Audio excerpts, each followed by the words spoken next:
ஐயனார் துணைக்கு அடுத்த வாரம் பிரம்மோன்னு விட்டுருக்காங்க. நைட்டு தண்ணி குடிக்க போகும்போது ஏதோ சத்தம் கேட்குதுன்னு போய் பார்த்தா, பல்லவனோட அம்மாவும் அவரோட அந்த இன்னொரு புருஷரும் வந்து பேசிட்டு இருக்காங்க. அது பல்லவன் அம்மா, "நீ எதுக்கு வந்த? நான் தான் வரவேணான்னு சொன்னேன்னு" கேட்குறாங்க. "என்ன இங்கேயே தங்கிட்டியா? பணத்துக்கு என்ன பண்ணேன்னு?" அப்படின்னு கேட்குறாங்க. "பணம் எடுத்து வச்சுறேன்" அப்படின்னு சொல்லி சொல்கிறாங்க. இதை நிலாவும் பார்க்குறாங்க இவங்க 2 பேரும் பேசுகிறத. அப்புறம் வந்து 2 நாள்ல எப்படி பாசம் வந்துருச்சா உனக்கு அப்படின்ட்டு பல்லவன் அந்த இவர் கேட்குறாரு. பல்லவனோட அம்மா கூட புருஷர் கேட்குறாரு. 2 நாள்ல எப்படி பாசம் பொத்துட்டு வந்துருமா? நான் போய் பணத்தை எடுத்துக்க ரெடி பண்ணுறேன், நீ போ அப்படின்னு சொல்லி அனுப்பிச்சி விட்றாங்க. உள்ள பார்த்தீங்கன்னா எல்லாரும் தூங்கிட்டு இருக்காங்க. சேரன், சோழன், பாண்டியன், பல்லவன் எல்லாம் தூங்கிட்டு இருக்காங்க. இதுக்கடுத்து பார்த்தீங்கன்னா நிலா இதை ஃபாலோ பண்ணி அப்படியே பல்லவன் அம்மாவை ஃபாலோ பண்ணுறாங்க. பல்லவன் அம்மா உள்ள பீரோவை திறந்து அந்த பணத்தை எடுக்க முயற்சி பண்ணுறாங்க.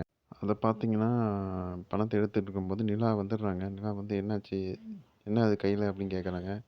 கை இழுத்து பார்த்தா பூரா பணத்தை எடுத்ததை பார்த்துடுறாங்க. இதுக்கப்புறம் எப்படி கொண்டு போனாங்க, இது வந்து இவங்க மறைப்பாங்களா இல்லை உண்மையை சொல்லுவாங்களா நிலா அப்படின்னா